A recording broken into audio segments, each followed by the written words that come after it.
얼마 전까지만 해도 북한 핵 문제 때문에 미국과 북한이 충돌을 예상하면서 긴장이 고조됐었는데요.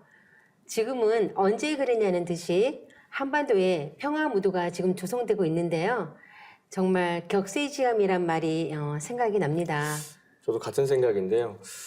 워낙 이제 북한은 핵 개발에 박차를 가해왔고 또 핵을 이렇게 실현을 할 수 있는 ICBM을 이렇게 계속 개발을 해왔는데 그래서 작년 6월에 이제 오토 원비어라는 대학생이 이렇게 억류돼 있다가 사망에 이르렀고요. 그다음에 뭐 7월에는 이제 화성 14형을 이제 쏘아 올리고 그래가지고 이제 8월에는 한층 강화된 유엔 안전보장 이상에서 제재 조치가 들어가고 9월에는 이제 6차 핵실험까지도 감행하는 이제 사태까지 갔었거든요. 근데 돌연 이제 분위기가 이제 급반전되는 상황이 됐죠.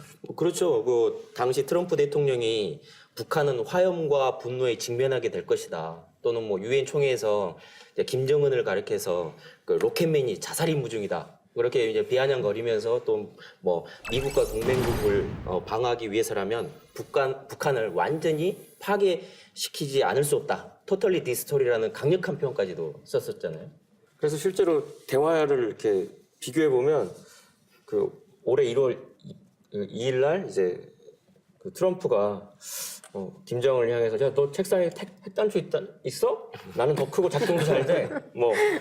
그리고 더 뭐 이렇게 로켓맨을 근데 또 대화도 원하는 양상으로. 근데 이게 지금 막 대북 제재도 있으면서 또 이제 김정은은 그 새 신년 이제 연설에서 이제 평창 올림픽에 뭐 성공적인 개최를 기원한다고 하고 그래서 백두혈통인 자기 여동생을 보내고 또 이제 트럼프는 자기 이방카 딸 맏딸하고 부통령도 보내고 어쨌든 우리는 평창 올림픽 성공도 치른 상태에서 지금 문재인 대통령하고 김정은 국무위원장 같이 만난 상태가 됐잖아요. 그러니까 이게 앞으로 어떻게 될지 정말 한 치 앞도 사실은 예측을 못할 것 같아요. 네. 그렇지. 그런데 이렇게 북한이 대화의 장에 나서게 된 데에는 작년이죠. 2017년도 9월 그 6차 핵실험 이후에 유엔 안전보장 이사회가 시행한 대북 제재가 이제 주요한 어떤 그런 작동으로 이렇게 작용이 돼서 그런 거 아닌가요? 그렇죠. 이제 유엔 안전보장 이사회에서 이제 가장 시급한 문제가 이제 유료 공급을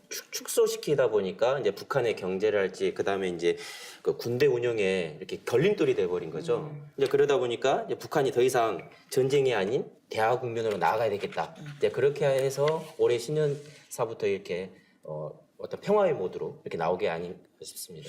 이 전쟁 상황에서는 경제 제재가 굉장히 주요하게 역할을 하는 것 같아요. 그렇죠. 그 특히 유류의 어떤 억제가 그 어떤 산업을 돌리는데 막대한 그 영향을 미치기 때문에 그게 아주 중요한 것 같아요. 그러니까 어떤 제재에도 굴하지 않던 북한이 이렇게 유류 제한에 민감하게 반응을 보이게 된 이유는 무엇인가요?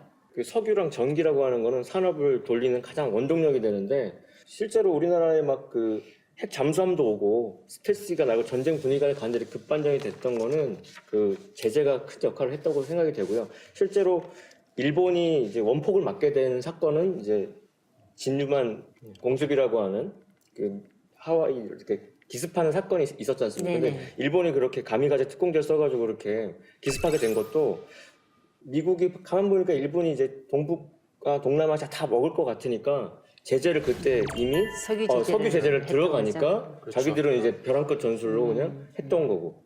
그러니까 이번도 똑같은 패턴인 거죠.